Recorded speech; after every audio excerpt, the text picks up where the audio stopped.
భీమవరంకు డిస్కౌంట్ల పండుగ తెచ్చింది కేకే స్టోర్స్. ధరల్లో చౌక చౌక. కేకే స్టోర్స్, పీపీ రోడ్, భీమవరం.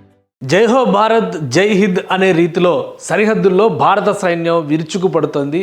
ప్రత్యర్థి చేసేటువంటి కవ్వింపు చర్యలకి ఇప్పటివరకు సంయమనం పాటించినటువంటి భారత సైన్యం, భారత సాయుధ దళాలు ఒక్కసారిగా విరుచుకుపడితే పాకిస్తాన్ పరిస్థితి ఎలా ఉంటుంది? విలవెల్లాడిపోయేటువంటి స్థితిలో ప్రస్తుతం పాకిస్తాన్ ఉంది. పాకిస్తాన్లో కీలకమైనటువంటి 12 నగరాలపై రాత్రి 8 గంటల నుంచి మొదలైనటువంటి ఎయిర్ స్ట్రైక్స్ విపరీతంగా ఉక్కిరి బిక్కిరి చేస్తున్నటువంటి పరిస్థితి ఎదురవుతుంది. ముఖ్యంగా 2 అంశాలను ఇక్కడ దృష్టిలో పెట్టుకోవాలి. మొదటి నుంచి కూడా యుద్ధానికి సంబంధించినటువంటి కవ్వింపు చర్యల్ని పాకిస్తాన్ ఆర్మీ చేస్తూ వచ్చింది.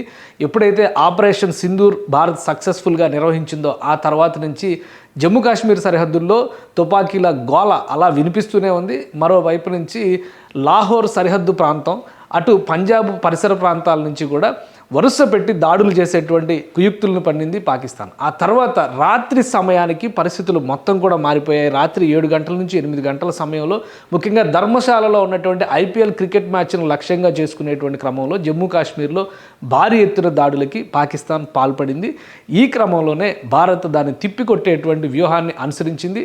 అదే క్రమంలో భారత్ పైన చేసినటువంటి అన్ని క్షిపణులను విధ్వంసం చేయడం అనేది ఆసక్తికరమైనటువంటి అంశంగా మనం చూడాల్సి ఉంటుంది. మరీ ముఖ్యంగా సరిహద్దుల్లో జరిగినటువంటి విషయాలని కొన్నిటిని మనం ప్రత్యేకంగా దృశ్యాల రూపంలో చూసేటువంటి అవకాశం కూడా కలుగుతుంది. దీనికి ప్రధానమైనటువంటి అంశం ఏంటంటే సరిహద్దు ప్రాంతాల్లో చాలా చోట్ల పాకిస్తాన్ క్షిపణుల్ని వరుసపెట్టి ప్రయోగిస్తూ ఉంది. క్షిపణులు అది కూడా పౌర నివాసాలపైన క్షిపణులు ప్రయోగిస్తున్నటువంటి పరిస్థితి. వాటిని కూల్చివేసేటువంటి క్రమంలో సుదర్శన చక్రంలాగా భారతదేశ సైన్యం ఉపయోగించిన అస్త్రం S-400.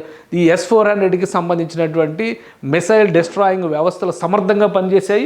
ఒకేసారి జమ్మూ ఎయిర్పోర్ట్ని టార్గెట్ చేస్తూ పాకిస్తాన్ చేసినటువంటి ఇది దాడి, క్షిపణుల దాడి, ఆ దాడికి సంబంధించినటువంటి దృశ్యాలు చాలా వరకు రికార్డ్ అయినాయి. కానీ ఆకాశంలో ఎగురుతున్నటువంటి క్షిపణుల్ని ఆకాశంలోనే ధ్వంసం చేసింది S-400 సక్సెస్ఫుల్గా. ఒక్క మిసైల్ని కూడా నేలపైన తాకనిచ్చినటువంటి పరిస్థితి లేదు. ఒక్క జమ్మూ విమానాశ్రయం పైనే 30 వరకు రాకెట్లతో దాడి చేసింది పాకిస్తాన్. అంటే అక్కడ సివియారిటీని అర్థం చేసుకోవచ్చు. వాటిని సక్సెస్ఫుల్గా నిర్వీర్యం చేయడంలో, ధ్వంసం చేయడంలో భారత రక్షణ వ్యవస్థలు పటిష్టంగా పనిచేశాయని చెప్పని మనం భావించవచ్చు. అదే క్రమంలో పాకిస్తాన్ మరొక టార్గెట్, ఇది కౌంటర్గా జమ్మూ పైన జరిగినటువంటి దాడులకి కౌంటర్గా భారత దళాలు ప్రయోగించినటువంటి మిసైల్ వరద. ఇది ఒక తుఫాన్ రూపంలో వెళ్ళినాయి. ఒకటి కాదు ఒక్కొక్క నగరాన్ని టార్గెట్ చేస్తున్నటువంటి ప్రయోగాలుగా వీటిని మనం చూడాల్సి ఉంటుంది. ముఖ్యంగా ఇండియాకి సంబంధించి ఎక్కడ కవ్వింపు చర్యలు జరిగినప్పుడు కూడా ఇది జైసల్మీర్ ప్రాంతంలో జరిగినటువంటి దాడి ఒకటి కాదు, వరుసగా దాదాపుగా 2500 కిలోమీటర్ల మేర పాకిస్తాన్తో ఇండియాకి బార్డర్ ఉంది. ఒకసారి దాన్ని కూడా అనలైజ్ చేసేటువంటి ప్రయత్నం చేద్దాం. ఇండియాకి ఉన్నటువంటి బార్డర్ని ఉపయోగించుకునే పాకిస్తాన్ విరుచుకుపడేటువంటి ఒక వ్యూహాన్ని రచించింది. ఆ క్రమంలోనే భారతదేశానికి సంబంధించినటువంటి సరిహద్దులో ఇక్కడ చూస్తే కనుక మనం క్లియర్ పిక్చర్లో చూస్తే ఇది గుజరాత్ నుంచి మొదలయ్యేటువంటి ప్రదేశాలు. గుజరాత్ నుంచి మొదలైతే కనుక ఇక్కడ జమ్మూ కాశ్మీర్ వరకు ఉన్నటువంటి సరిహద్దులు మొత్తం కూడా. అయితే ఇక్కడ ఆక్రమిత కాశ్మీర్లో ఉన్నటువంటి ఆజాద్ కాశ్మీర్ పరిసర ప్రాంతాల నుంచి చూసినా కానీ ఈ కింద పంజాబ్ దగ్గర నుంచి రాజస్థాన్ నుంచి గుజరాత్ వరకు చూస్తే కూడా దాదాపు 2100 కిలోమీటర్ల సరిహద్దు రేఖ భారతదేశానికి ఉంది. ఒక్క కాశ్మీర్ పైనే కాకుండా వరుస పెట్టి గుళ్ళ వర్షం క్షిపణుల్ని పంపించేటువంటి ప్రయోగం పాకిస్తాన్ నుంచి ఈ పంజాబ్ పైన కూడా ఎక్కువ ఫోకస్ చేసింది. ఈరోజు సాయంత్రం తర్వాత భారత ఆర్మీ రిటాలియేషన్ ఇవ్వడానికి అదే ప్రధానమైనటువంటి కారణంగా చెప్తుంది. ఎందుకంటే ఎమర్జెన్సీ మీటింగ్ జరిగినటువంటి సందర్భంలో ప్రధాని నరేంద్ర మోడీ కూడా ఈ అంశాలన్నింటినీ వివరించారు. ఈ వివరించిన అంశాలకి ఇది సరిహద్దు ప్రాంతాలకు సంబంధించినటువంటి ముఖ చిత్రం మ్యాప్కి ఒకసారి మనం పరిశీలించి చూస్తే కనుక జైసల్మీర్ లాంటి జనసమ్మర్దం ఉన్నటువంటి ప్రదేశాలు, ముఖ్యంగా రాజస్థాన్లో కీలకమైనటువంటి నగరం ఇది. ఈ పరిసర ప్రాంతాల్లో భటిండా, ఈ ప్రదేశాలన్నింటిపైన కూడా అటాక్ చేసింది. పంజాబ్ ప్రాంతంలో ముఖ్యంగా అమృత్సర్ ఉన్నటువంటి సిక్కులకి పవిత్రమైనటువంటి అమృత్సర్ స్వర్ణ దేవాలయం గురించి మనకు తెలుసు. స్వర్ణ దేవాలయాన్ని కూడా టార్గెట్ చేయడం, వరుస పెట్టి మిసైల్స్ని ప్రయోగించేటువంటి ప్రయత్నం పాకిస్తాన్ ఆర్మీ చేసింది. ఈ నేపథ్యంలోనే భారత్ కౌంటర్ అటాక్ మొదలుపెట్టింది. 1 కాదు 2 కాదు వరుస పెట్టి క్షిపణుల వర్షం కురిపించింది. మొత్తం 12 నగరాలని పాకిస్తాన్లో ఉన్నటువంటి 12 నగరాలని భారత ఆర్మీ టార్గెట్ చేసింది. ఈ 12 నగరాల్లో కూడా ముఖ్యమైనటువంటి నగరాలను ఒకసారి మనం పరిశీలిద్దాం. ఇక్కడ కీలకమైనటువంటి ఇస్లామాబాద్తో సహా, రాజధాని ఇస్లామాబాద్తో సహా అనేక నగరాలని శివారు ప్రాంతాల్లో ఉన్నటువంటి సరిహద్దుల్లో ఉన్న ఇక్కడ ముజఫరాబాద్, ఆక్రమిత కాశ్మీర్లో ఉన్నటువంటి ముజఫరాబాద్, ఇక్కడ ఇస్లామాబాద్, అలానే పెషావర్, ఇక్కడ చూస్తే కనుక రావల్పిండి, ఇటువైపు లాహోర్, ఈ నగరాలన్నిటిపైన ఫైసలాబాద్, ఇటు చివరి కిందికి వస్తే కనుక కరాచీ దగ్గర నుంచి, కరాచీలో కూడా అటాక్స్ పెద్ద ఎత్తున జరిగినాయి. ఇంకా ఇక్కడ చూస్తే క్వెట్టా, ఈ కీలకమైనటువంటి నగరాలు మొత్తం 12 నగరాలని ముల్తాన్ పైన అటాక్ జరిగింది.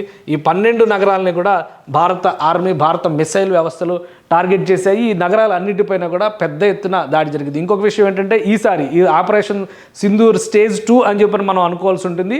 ఈ ఆపరేషన్లో త్రివిధ దళాలు కూడా పాల్గొనడం అనేది ఆసక్తికరమైనటువంటి అంశం. ఒక విధంగా ఫుల్ ఫ్లెడ్జ్డ్ వార్గానే మనం దీనికి అర్థం చేసుకోవాల్సి ఉంటుంది.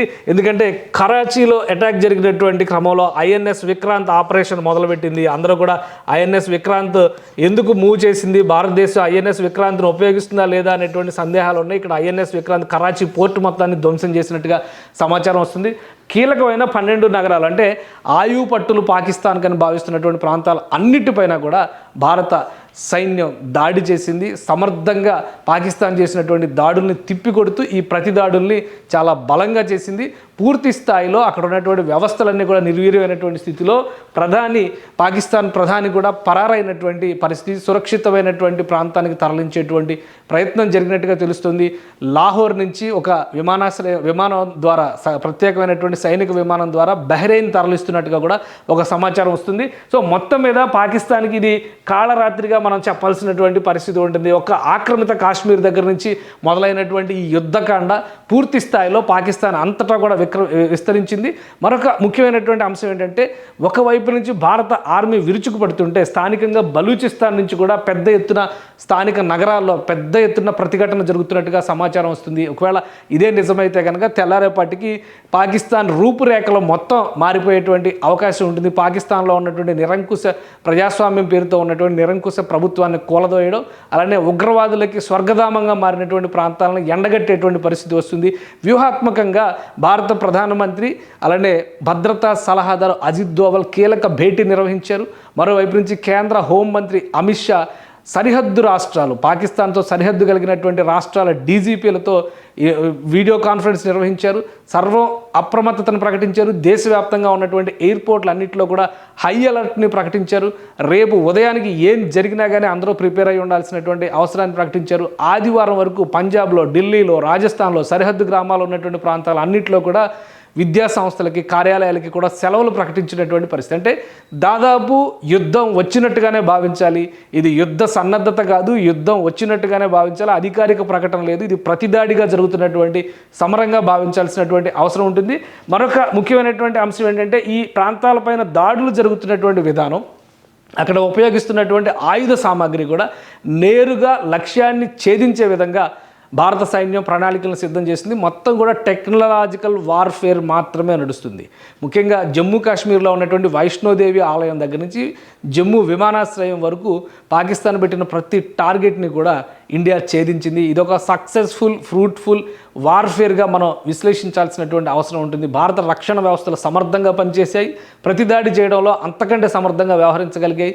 శత్రువు బెబ్బోలెత్తి పలాయనం చిత్తగించే విధంగా ఈ ప్రణాళికలన్నీ కూడా అమలు చేసినట్టుగా కనిపిస్తుంది. సో ఉదయానికి పరిస్థితి ఎలా ఉంటుంది అనేది పక్కన పెడితే పాకిస్తాన్ చేస్తున్నటువంటి వికృత చేష్టలన్నిటికీ కూడా ధీటైన సమాధానం చెప్పడంలో భారత సైన్యం, భారత ప్రభుత్వం సక్సెస్ అయిందని చెప్పని మనం భావించవచ్చు. సుమన్ టీవీలో మీ పర్సనల్ అండ్ బిజినెస్ ప్రమోషన్స్ కోసం కింది నెంబర్కి కాంటాక్ట్ చేయండి.